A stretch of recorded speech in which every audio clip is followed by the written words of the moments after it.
মুহাম্মদ সাল্লাল্লাহু আলাইহি ওয়াসাল্লামের উম্মাহ এখন ম্যাক্সিমাম মানুষ নামাজ পড়ে না। মুহাম্মদ সাল্লাল্লাহু আলাইহি ওয়াসাল্লামের উম্মার মধ্যে ম্যাক্সিমাম মানুষ এখন কোরআন পড়তে জানে না। মুহাম্মদ সাল্লাল্লাহু আলাইহি ওয়াসাল্লামের উম্মা হয়েও আমরা কোরআনের অর্থ বুঝি না, কোরআনের হুকুম আহকাম মানি না,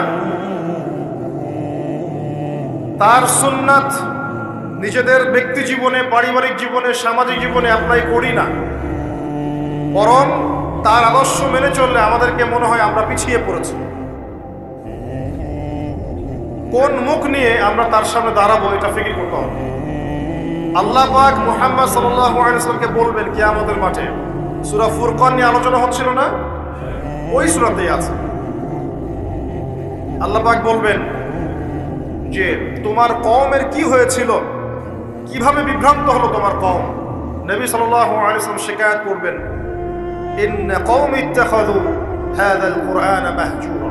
শিকায়াতটা শোনেন, শিকায়াতটা শোনেন। নবী সাল্লাল্লাহু আলাইহি ওয়াসাল্লাম বলবেন, আমার কওম হে আল্লাহ কোরআনকে পরিত্যাগ করেছিল, আমার কওম হে আল্লাহ কোরআনকে পরিত্যাগ করেছিল। কি করছি কোরআন কেন্দ্রিক আমরা? কতজন কোরআন পড়তে জানি? হাত উঁচু করেন দেখি। মাশাআল্লাহ, সংখ্যা অনেক, আলহামদুলিল্লাহ। এবার বলেন কতজন কোরআনের ভাষাটা বুঝি? হাত উঁচু করেন দেখি। কোরআন পড়েন মাশাআল্লাহ। আয়াতুল কুরসি মুখস্থ আছে কয়জন? হাত তুলুন। সবার মুখস্থ আছে। এবার বলেন কতজন অর্থ জানেন আয়াতুল কুরসির অর্থ? এটা পরিচিত আয়াত বললাম, একদম পরিচিত। 4-5 জন। দেখেন, ইন্না কওমি ইত্তাখাযু হাযাল কুরআনা মাহজুরা। যে কিতাবের ভিতরে ঢুকতে পারিনি আমরা, তার হুকুম আহকাম বিধিবিধান কেমন করে বাস্তবায়ন হওয়া সম্ভব? করেন। আল কোরআনের আলো যে ঘরে ঘরে জ্বালাতে চাই আমরা, প্রত্যেক ঘরের মানুষ যদি কোরআন না পড়ে, না বোঝে, কিভাবে জ্বলবে আমাকে বলুন? শুধু স্লোগান দিয়ে জ্বলবে? শুধু শোডাউন করে জ্বলবে? আইওয়াশ করে জ্বলবে? আর এই জ্বলানোর দায়িত্ব কি সবার আগে রাষ্ট্রের না ব্যক্তির? ব্যক্তি ঠিক হচ্ছে না, রাষ্ট্রের দিকে আঙ্গুল তোলার কি দরকার? তো নিজেই ঠিক হচ্ছে না। নামাজ পড়তে রাষ্ট্র বাধা দিয়েছে নাকি? কোরআন তেলাওয়াত শিখতে রাষ্ট্র বাধা দিয়েছে? আরবি ভাষা শিখবেন, আপনি ব্যাকরণ শিখবেন, মাদ্রাসায় পড়বেন, কোরআন হাদিস গবেষণা করবেন, রাষ্ট্র বাধা দিয়েছে? নিজেই ঠিক হচ্ছি না, মানুষের দিকে আঙ্গুল তোলার সময় পাশা। আপনি তো এমন একটা যুগে আছেন, এখন এমন একটা সমাজে আমরা এখন বসবাস করছি, যেই সমাজে এবং যেই বিশ্বে বৈশ্বিক কন্ট্রোলটা মুসলিমদের হাতেই নাই। পুরো বিশ্বের কন্ট্রোলটা মুসলিমদের হাতে নেই এখন। বিগত 100 বছর ধরে আমরা যে আপোষে ইখতিলাফে লিপ্ত ছিলাম, এই সময়গুলোর মধ্যে পৃথিবীর একটা সভ্যতা এত রাইজ করে গেছে যে তারা এখন আমাদেরকে উঠতে বললে উঠি, বসতে বললে বসে। হ্যাঁ, বাস্তবতা এমন। অনেকে মনে হতে পারে না কথা ঠিক নয়, কথা ভুল। বাস্তবতা এমনই। পৃথিবীর বড় বড় সেকশন, পলিটিক্স, ইকোনমিক্স, আপনার জিওপলিটিক্স, মিডিয়া, সামরিক বিষয়, প্রযুক্তি, শিক্ষা এবং দর্শন, এই সমস্ত বিষয়গুলো এখন পশ্চিমা সভ্যতা নিয়ন্ত্রণ করে। আপনার মনে হতে পারে না কথা সম্পূর্ণ ঠিক নয়, কিন্তু বাস্তবতা এমন, বাস্তবতাটা এমন। অথচ সংখ্যায়, ভৌগোলিক দিক থেকে, আয়তনে, জনবলে, প্রাকৃতিক সম্পদে মুসলিমদের চেয়ে সেরা কেউ নাই পৃথিবী।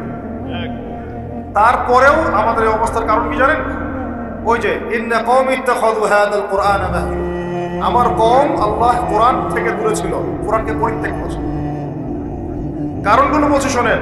কারণ হচ্ছে কোরআন থেকে দূরে থাকা, কারণ হচ্ছে নবী সাল্লাল্লাহু আলাইহি ওয়াসাল্লামের সুন্নাহ থেকে দূরে থাকা, কারণ হচ্ছে বিশ্বকে চ্যালেঞ্জ করার মানসিকতার অভাব, কারণ ধৈর্যের অভাব, সাহসের অভাব, কারণ হচ্ছে সেই নববী যুগের ঈমান, আমল, তাকওয়ার অভাব। ওমর রাদিয়াল্লাহু আনহুর যুগে আমরা এমন ছিলাম? উসমান রাদিয়াল্লাহু আনহুর সময় এমন ছিলাম? আলী ইবনে আবি তালিবের সময় এমন ছিলাম? আবু বকর সিদ্দিকের সময় এমন ছিলাম? ওমর রাদিয়াল্লাহু আনহুর যুগে ওই খেজুর পাতার মসজিদে বসে একটা হুঙ্কার ছাড়লে রোমান সম্রাট হিরাক্লিয়াসের এই যে তখ্ত থরথর করে কেঁপে যায়। খেজুর পাতার মসজিদ, বসে আছেন, শুয়ে আছেন খলিফা মাটির মধ্যে, এই যে খেজুরের চাটাইয়ের উপরে। এই খলিফা যদি দাঁড়িয়ে একটা হুঙ্কার দেন তাহলে রোমক সাম্রাজ্যের এই যে সিংহাসনের নিচের মাটি সরে যায়। ওদের কথা বাদ দেন, সাহাবায়ে কেরাম রাদিয়াল্লাহু আনহুম আজমাইন, তারা তো মাশাআল্লাহ জান্নাতের সার্টিফিকেট প্রাপ্ত। তার পরের জেনারেশনে আসে উমাইয়া খেলাফত, তখন কি আমরা এমন ছিলাম? দীর্ঘদিন প্রায় 132 বছরের মতো তারা শাসন করেছে, তখন কি মুসলিমদের অবস্থা এমন ছিল? আব্বাসীয় খেলাফত অনেক দিন, 500 মতো বছর তারা শাসন করেছে, তখন কি আমাদের অবস্থা এমন ছিল? হ্যাঁ, একবার এমন হয়েছিল। কখন জানেন? হালাকু খায়ের সময়। মঙ্গলদের নাম শুনেছেন? চেঙ্গিস খান নাম শুনেছেন?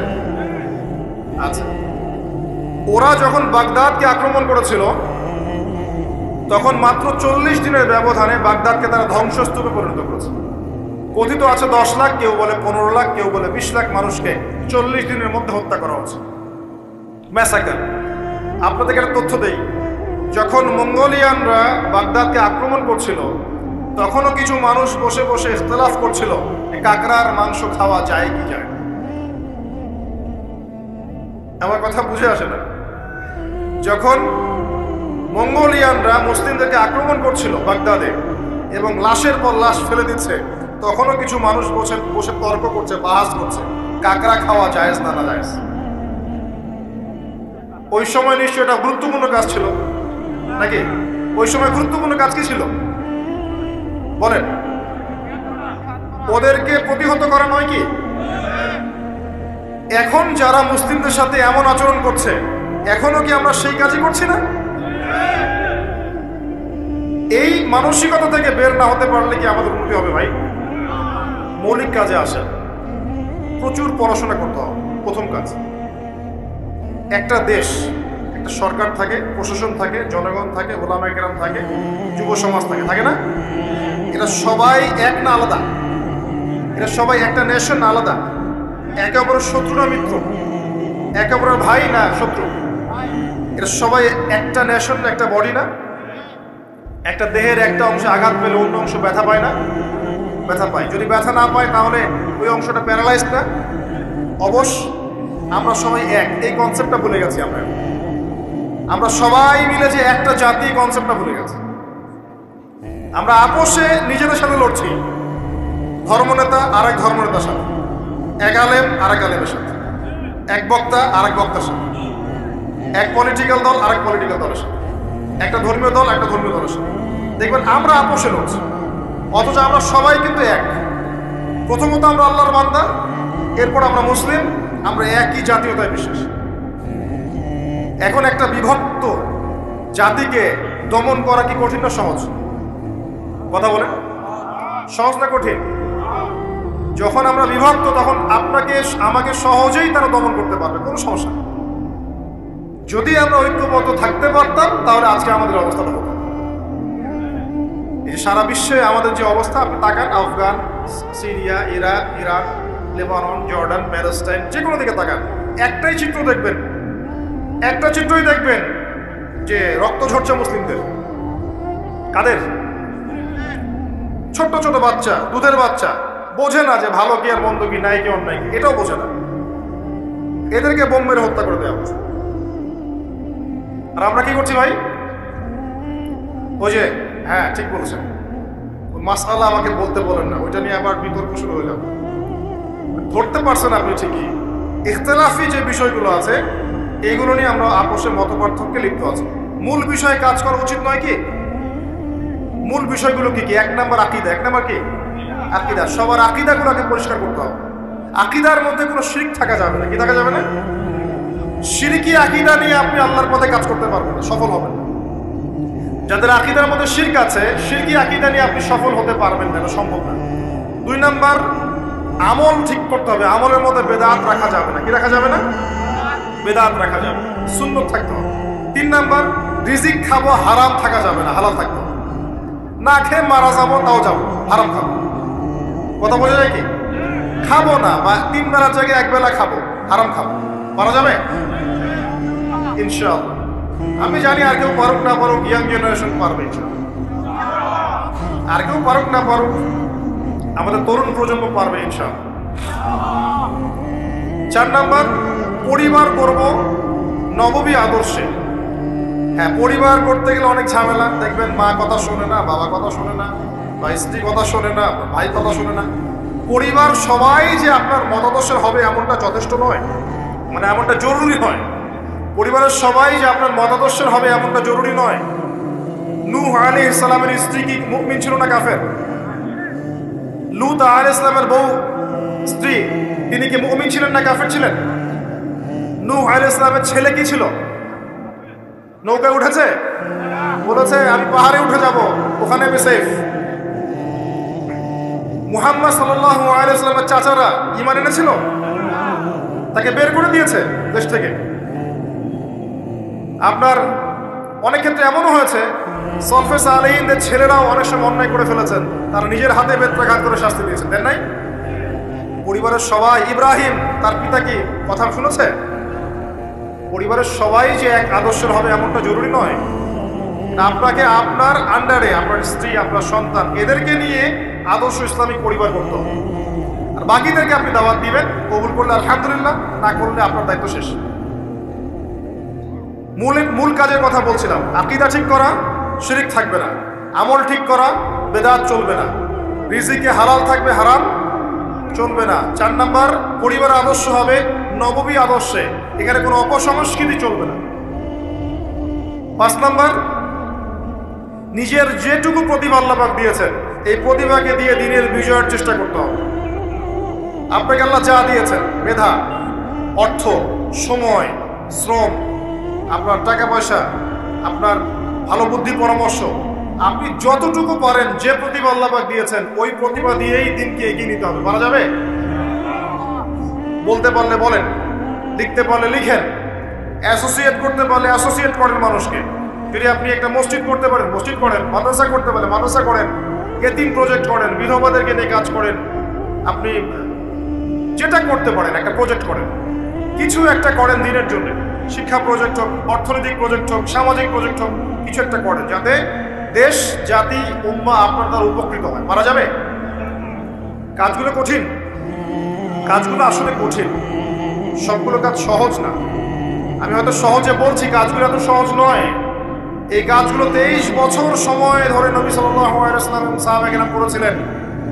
মার খেয়েছেন, বয়কটের শিকার হয়েছেন, দেশ থেকে বের করে দেওয়া হয়েছে, হত্যা করা হয়েছে, শুলে চড়ানো হয়েছে, কত কি করানো হয়েছে। এত সহজ নয়, কিন্তু বেসিক কাজ এগুলোই। এমনি এমনি ইসলাম বিজয় লাভ করবে না। ইন্নাল্লাহা লা ইউগাইয়িরু মা বিকওমিন হাত্তা ইউগাইয়িরু মা বিআনফুসিহিম। আল্লাহ পাক কোনো কওমের অবস্থা ততক্ষণ পরিবর্তন করেন না যতক্ষণ তারা নিজেরা নিজেদের অবস্থা পরিবর্তনের চেষ্টা না করে। কিন্তু আল্লাহ বলেছেন, কাম মিন ফিআতিন কালিলা গালাবাত ফিআতান কাসীরা। কত ক্ষুদ্র ক্ষুদ্র দল ছিল যারা বড় বড় দলের উপর বিজয় লাভ করেছিল আল্লাহর সাহায্যে। কখন বিজয় আসবে? একটা মূলনীতি বলছি, ইন তানসুরুল্লাহ ইয়ানসুর। আবার বলেন, কি আয়াতটা বললাম? ইন তানসুরুল্লাহ ইয়ানসুরকুম ওয়া ইউসাব্বিত আকদামাকুম। যখন তোমরা আল্লাহকে সাহায্য করবা, আল্লাহ তখন তোমাদেরকে সাহায্য করবে। তার আগে আল্লাহ পাক সাহায্য করবে। এমনি এমনি বিজয় আসবে। আমি অনেক ভিতরে চলে গেলাম, কথা মূল কথায় আসেন, প্র্যাকটিক্যাল লাইফে আসেন।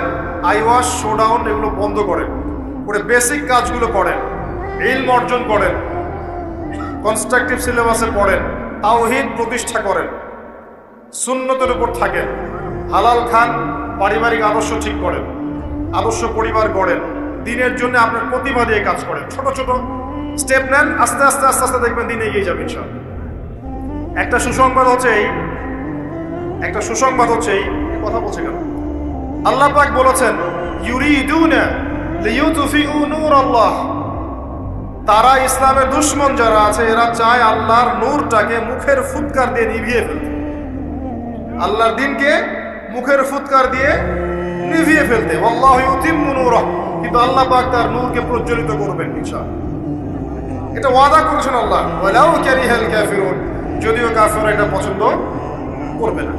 কারণ কি, হুয়াল্লাযী আরসালা রাসূলা, তিনি সে আল্লাহ যিনি তার রাসূলকে পাঠিয়েছেন, বিল হুদা, হেদায়েত সহকারে, ওয়া দীনিল হক, এবং সত্য দিন সহকারে। এই দিনটা সত্য না মিথ্যা? চূড়ান্ত সত্য দিন ইসলাম। কি জন্য পাঠিয়েছেন? লিইয়ুযহিরাহু আলা দ্বীনি কুল্লি, যাতে করে অন্য সব দিনের উপর ইসলাম বিজয়ী হতে পারে। ঘরের কোনায় তসবিহ টেপার জন্য দিন পাঠানো হয়নি, অন্য সমস্ত দিনের উপর ইসলামকে বিজয় করাতে হবে, এই জন্য দিন এসেছে। আর এই বিজয় অর্জন কি এমনি এমনি হবে? নিজের অবস্থা পরিবর্তন করতে হবে। পড়াশোনা, আকীদার সংস্কার, আমলের সংস্কার, দাওয়াত, মেহনত, তাবলীগ, আত্মত্যাগ, হালাল রিজিক, এগুলোর মধ্য দিয়ে দেখবেন আপনার দিন ইনশাআল্লাহ তাআলা আজ হোক আর কাল হোক বিজয় লাভ করবেই ইনশাআল্লাহ।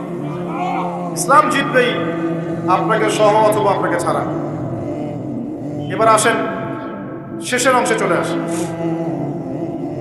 আমরা যে কথাটা থেকে শুরু করেছিলাম যে বেশিরভাগ মানুষ জাহান্নামে যাবে শিরকের কারণে, আর মুহাম্মদ সাল্লাল্লাহু আলাইহি ওয়াসাল্লাম আমাদের জন্য একমাত্র আদর্শ, যিনি পরকালে আমাদের জন্য সুপারিশ করবেন, কেউ করবে না। আমরা যদি, যুবক ভাইরা শোনেন, আমরা যদি আমাদের আদর্শ চিনতে ব্যর্থ হই, আমাদের আদর্শ ফিক্স করে নেই পশ্চিমার কোনো নায়ককে বা কোনো নায়িকাকে বা কোনো খেলোয়াড়কে বা কোনো সঙ্গীত মিউজিশিয়ানকে, কোনো জাদুকরকে, কোনো অ্যাক্ট্রেসকে, ঠিক আছে, কোনো নেতাকে, কাউকে যদি আমরা আমাদের আদর্শ ফিক্স করে নেই, আমরা মুহাম্মদ সাল্লাল্লাহু আলাইহি ওয়াসাল্লামের শাফায়াত পাবো না। অন্য কেউ পারুক না পারুক, আপনারা পারবেন ইনশাআল্লাহ। সেটা হলো আপনাদের জীবনের লাইফ ফ্রেমটাকে নবী সাল্লাল্লাহু আলাইহি ওয়াসাল্লামের সুন্নাহ দিয়ে সাজান। এছাড়া সবচেয়ে বড় কোনো কাজ নাই আমাদের এখন। আপনার পুরো জীবন, আপনার দেহ, আপনার চেহারা, আপনার পোশাক আশাক, আপনার কথাবার্তা, আপনার আকীদা, আপনার আমল, আপনার চলাফেরা, প্রতিটা বিষয় হবে মুহাম্মদ সাল্লাল্লাহু আলাইহি ওয়াসাল্লামের অনুকরণে। পারা যাবে? আজকের ওয়াজ শোনার পরে দাড়ি ছেড়ে দিবেন, হাত তোলেন কে কে?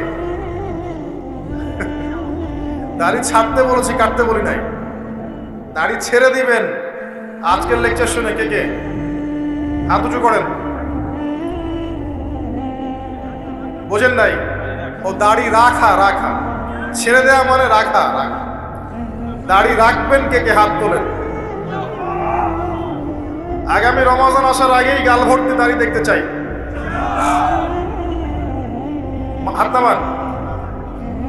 এটা একটা সুন্নত, শোনেন, এটা এমন একটা সুন্নত যেটা আপনার সাথে কবরে যাবে। শোনেন, কথাটা বোঝেন। আপনি অনেক সুন্নাহর উপর আমল করেন, কিন্তু সব সুন্নত দেখা যাবে না মারা যাওয়ার পরে। মরার পরে সব সুন্নত দেখা যাবে না, কিন্তু আপনার লাশের সাথে দেখা যাবে আপনার দাড়ি ছিল কি। এটা সবচেয়ে স্পষ্ট সুন্নত যা আপনার সাথে কবরে যাবে। রাখা যাবে দাড়ি ইনশাল্লাহ? নাকি গার্লফ্রেন্ড নিষেধ করছে? বউ নিষেধ করে? গার্লফ্রেন্ড একটা আযাব। সময় যাবে, মেধা যাবে, হায়াত যাবে, টাকাও যাবে, আর জীবনও চলে যেতে পারে। আর দাড়ি রাখেন, ইনশাল্লাহ পারিবারিক জীবনে ভালো হবে। দাড়ি দেখেন, একটা কথা বলে শোনেন, যারা জিনা করে তাদের এক্সাম্পলটা, আর যারা হালালভাবে বিয়ে করে তাদের এক্সাম্পলটা অনেকটা এমন। যারা হালালভাবে বিয়ে করে ওরা সিংহের মতো, দিবালোকের মধ্যে তারা স্ত্রীদেরকে নিয়ে ঘুরছে, তাই না? বুক ফুলিয়ে সাহসের সাথে, সে আমার স্ত্রী, মনে কোনো ভয় আছে, সংশয় আছে? তার চলাটা আলোর নিচে, সানশাইন, ডে লাইটের নিচে, সে বুক ফুলিয়ে সিংহের মতো ওয়াইফকে নিয়ে হাঁটছে, এলা করছে।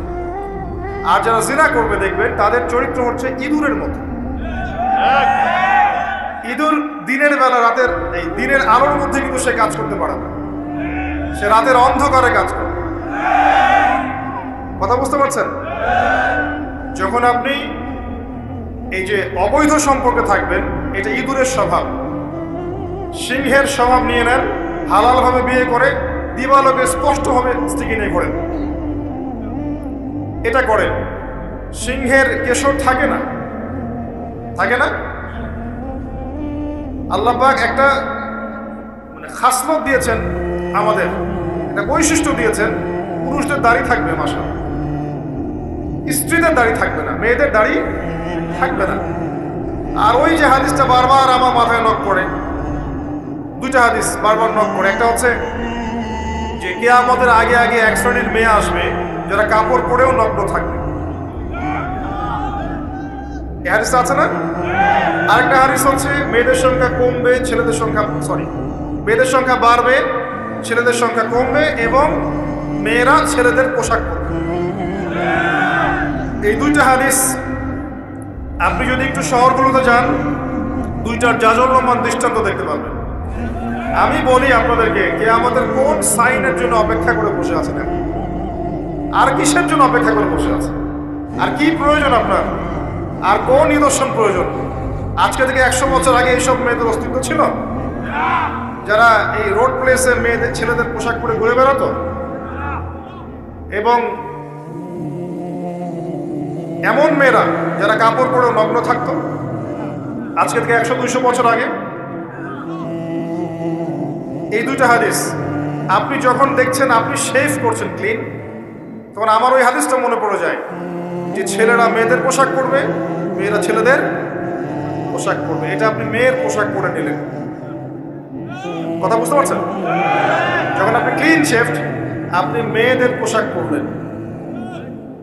আর মেয়েদেরকে দেখেন, স্যুট, ফর্মাল প্যান্ট, টাই আছে না, জিন্স, টি শার্ট। জিজ্ঞাসা করতে পারে যে আপনারাও কি এগুলো রাস্তাঘাটে দেখে বেড়ান না?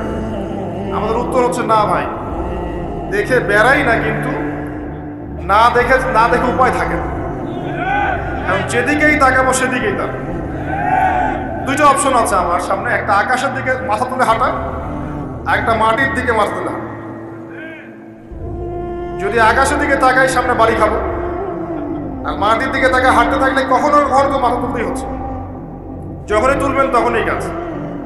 বিষয়টা হচ্ছে যে ফাংশনটা চেঞ্জ হয়ে গেছে, মেয়েরা ছেলেদের জায়গায় চলে আসে, আর ছেলেরা মেয়েদের জায়গায় চলে আসে। তরুণ প্রজন্মকে আমি নসিহত করব যে পুরুষত্ব বজায় রাখেন, পুরুষের গাম্ভীর্য, পুরুষের ব্যক্তিত্ব, ওর যে গায়রত, এটাকে বজায় রাখেন।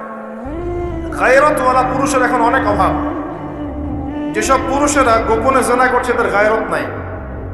গায়রত মানে বোঝেন, আপনার ব্যক্তিত্ব, আপনার গাম্ভীর্য, শৌর্যবীর্য নাই।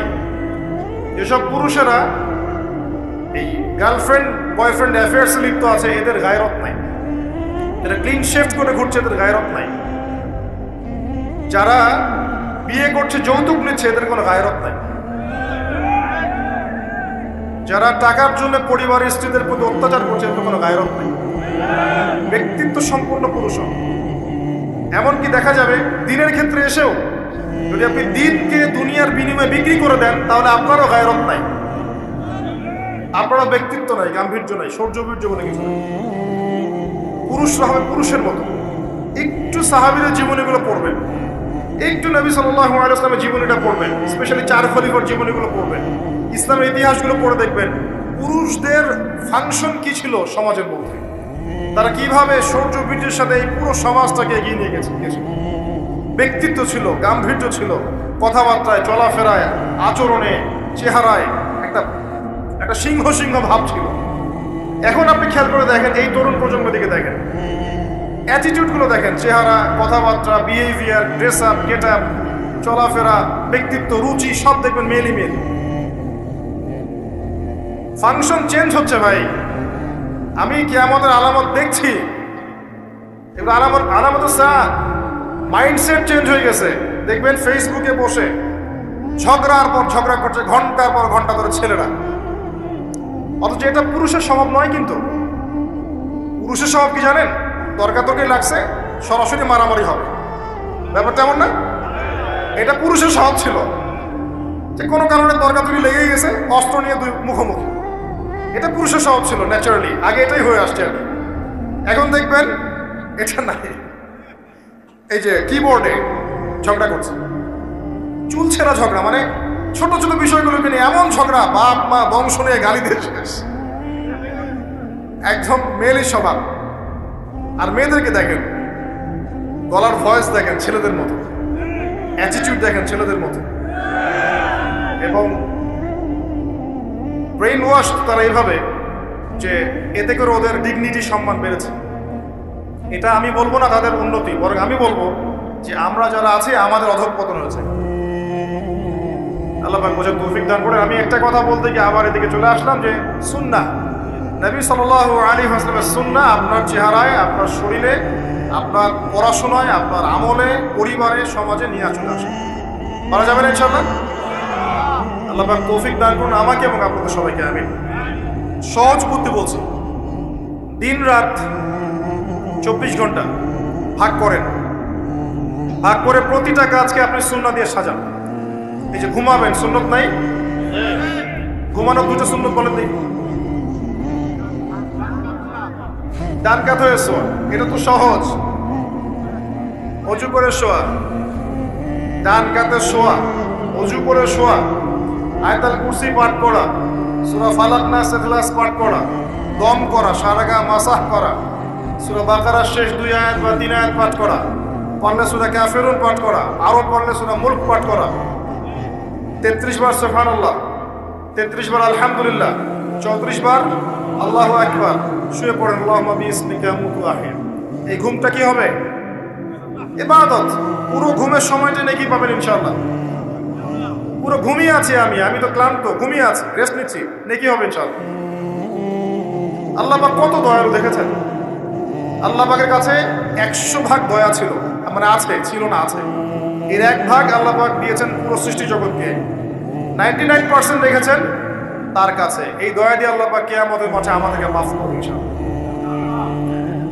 ঘুম থেকে উঠলেন, ওযু করলেন, সালাত আদায় করলেন, সুন্নাহ, ইবাদত হয়ে গেল। বাথরুমে যাচ্ছেন, ঢুকছেন বাম পা দিয়ে, বের হচ্ছেন ডান পা দিয়ে, দোয়া পড়ছেন।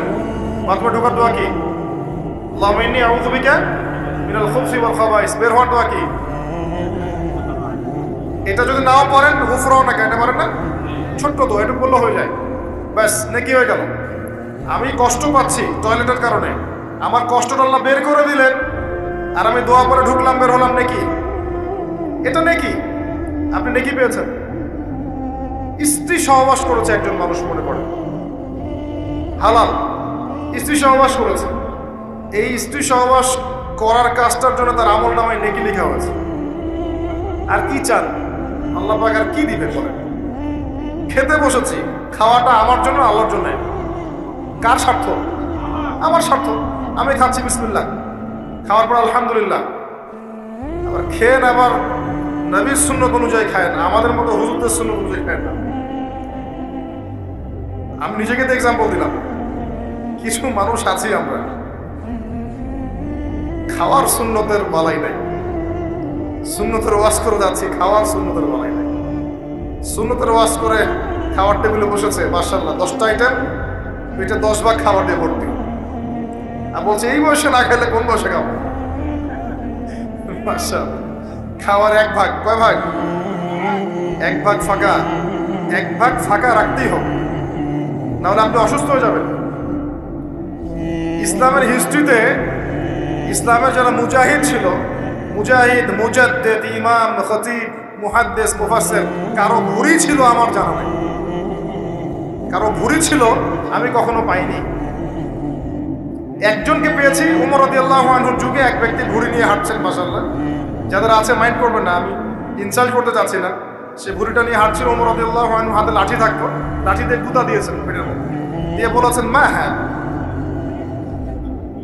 মা হায়াদা বলেছেন অথবা মা হায়াদিহি বলেছেন, আমি ভুলে গেছি শব্দটা, অনেকদিন আগে বলেছিলাম। তো সে ব্যক্তি বলেছে হায়াদা, হায়াদা মিন বারাকাতিল্লাহ, এটা আল্লাহর বরকত। তখন ইবনুল খাত্তাব তিনি বলেছেন বাল আযাব মিন ইনদিল্লাহ, বরং এটা আল্লাহর আযাব, বোকা লোক কোথাকার। হিস্ট্রিতে কখনো ছিল না যে মুসলিমদের এমন ভুঁড়ি হতে পারে। হ্যাঁ, আমি আখিরুজ্জামানের হাদিসে পেয়েছি, শোনেন, আখিরুজ্জামানের হাদিসে পেয়েছি শেষ জামানে এক শ্রেণীর লোক আসবে মুসলিম, তাদের ভুঁড়ি থাকবে, আরামে ঠেস দিয়ে বসে থাকবে। এই হাদিসটা আছে। অনেক সময় দেখা যায় দিনের দায়িত্ব পালন করছি, আমার মাশাআল্লাহ উচ্চ একটা ভুঁড়ি নেই, শোভা পায় না আপনার দিনের দায়িত্ব, কারণ নিজের দেহের মধ্যেই সুন্নত আদায় করতে পারেন নাই, আমাকে সুন্নত শিখাবেন কেন? এক্সারসাইজ করেন, খান পরিমিত, এক ভাগ ফাঁকা রাখেন। এই যে খাচ্ছেন, এই খাওয়াটা কি হচ্ছে? নেকি হচ্ছে, খাওয়াটা নেকি হচ্ছে। আবার খাওয়ার পরে আপনি ধরেন মসজিদে গেলেন, ইবাদত করলেন, নামাজ পড়লেন, নেকি হচ্ছে। বের হয়ে আসলেন, বাসায় চলে আসলেন, পরিবারকে সময় দিচ্ছেন, নেকি হচ্ছে। আপনি মাদ্রাসায় চলে গেলেন, দিনের জ্ঞান অর্জন করছেন, নেকি হচ্ছে। বা আপনি দিনের কোনো একটা প্রজেক্ট বাস্তবায়ন করছেন, কম্বল বিতরণ করবেন শীতকালে, মনে করেন, নেকি হচ্ছে। আপনার নিয়তটাকে ঠিক করেন, প্রত্যেকটা কাজ সুন্নাহ মতো করেন, ঘুম থেকে শুরু করে রাষ্ট্র চালানো পর্যন্ত সব কাজ নেকি হবে। সমাজে দায়িত্ব পেয়েছেন, আপনি এখন সবার মাঝে ইনসাফ করছেন, আদালত মানে ন্যায় বিচার, আপনি হকের মানদণ্ডে ন্যায় বিচার করছেন, দুর্নীতি করছেন না, আপনি আত্মসাৎ করছেন না, আপনি সুদ ঘুষের সাথে জড়িত নন, আপনার পুরো কাজটাই কি হচ্ছে দেখি। বরং এ ধরনের দায়িত্ব যারা পালন করতে পারবে, আল্লাহ পাক আরশের ছায়া দিবেন। ন্যায়পরায়ণ শাসক যারা হবে, আল্লাহ পাক তাদেরকে তার আরশের ছায়া দিবেন। আমি বলতে চাচ্ছি, প্রতিটা কাজই আপনার সুন্নাহ মাফিক হবে যদি আপনি নিয়ত ঠিক করেন, পদ্ধতিটা বোঝেন। এটা করা যাবে না ইনশাআল্লাহ। আল্লাহ পাক আমাদের সবাইকে তৌফিক ইনায়াত করুন, আমিন। আর শেষ করার আগে তো একটা কথা বলছি, সেটা হলো যে আমাদের যে সময়টা আপনি দেখছেন, এই সময়টা শেষ সময় নয়, এরপরেও আরো সময় আসবে, দিন এগিয়ে যাবে ইনশাআল্লাহ তাআলা। আস্তে আস্তে আপনি দেখবেন যে উম্মার দুরবস্থাগুলো দিন দিন দূর হচ্ছে, এবং দূর হবে কাদের মাধ্যমে, কাদেরকে আল্লাহ কবুল করবেন, কাদের মাধ্যমে আল্লাহ খেদমত নেবেন, এটা আল্লাহ পাকের সম্পূর্ণ নিজস্ব ইখতিয়ার। হুয়াল আউয়াল ওয়াল আখির, ওই যে কথাটা বলেছে, আল্লাহ প্রথম, আল্লাহই শেষ। এখন যা দেখছেন, সময় এমন থাকবে না। এখন আপনি দেখছেন বিশ্বের মধ্যে ফাসাদ, আপনি দেখছেন জিওপলিটিক্সের ফাসাদ, ইকোনমিক্সের ফাসাদ, পরিবারের ফাসাদ, সংস্কৃতিতে ফাসাদ, বেহায়াপনা, পর্নোগ্রাফি, জেনা, অশ্লীলতা, নোংরামি চারপাশে দেখছেন। এমন অবস্থা থাকবে না চিরকাল ইনশাআল্লাহ। আস্তে আস্তে আস্তে আল্লাহ পাক এমন প্রজন্ম নিয়ে আসবেন যারা ইনশাআল্লাহ তাওহীদ পন্থী হবে, সুন্নাহ পন্থী হবে, হালাল খাবে, পারিবারিক আদর্শ ঠিক রাখবে, সুন্নাহ মাফিক চলবে। ইনশাআল্লাহ দেখবেন দিনের জন্য তারা দাওয়াতি কাজ করবে, দিনের জন্য তারা মেহনত করবে, দিনকে এগিয়ে নিবে। আল্লাহ পাক তাদের হাতে ইসলামের বিজয়ের পতাকা দিবেন ইনশাআল্লাহ তাআলা। এটা কত বছর পর, কত শতাব্দী পর, আল্লাহু আ'লাম, আমরা জানি না। তা আমরা যদি আমাদের বেসিক দায়িত্বগুলো পালন করতে পারি, ইনশাআল্লাহ তাআলা ইসলাম বিজয় লাভ করবেই ইনশাআল্লাহ আযজা ওয়া জাল। হতাশ হবেন না, হীনবল হবেন না। ওয়ালা তাহিনু ওয়ালা তাহজানু ওয়া আনতুমুল আ'লাউনা ইন কুনতুম মুমিনিন। আবারও বলছি, ইন তানসুরুল্লাহ ইয়ানসুরুকুম, তোমরা যদি আল্লাহকে সাহায্য করো, তবেই আল্লাহ পাক তোমাদেরকে সাহায্য করবে। ওয়া ইউসাব্বিত আকদামাকুম, তোমাদের পদযুগল আল্লাহ পাক সুদৃঢ় করে রাখবে। শেষ করার আগে সূরা হাদীদ থেকে আর দুইটা কথা বলে শেষ করছি। সূরা হাদীদ নিয়ে কথা বলছিলাম, এখান থেকে শুরু করেছিলাম। আল্লাহ যেমন শুরু এবং শেষ, এর মাঝখানে আল্লাহ পাক যেমন এই মহাবিশ্ব সৃষ্টি করে আমাদেরকে দুনিয়ার হায়াত দিয়েছেন, এই হায়াতটাকে আমাদেরকে মূল্যায়ন করতে হবে। কি করতে হবে?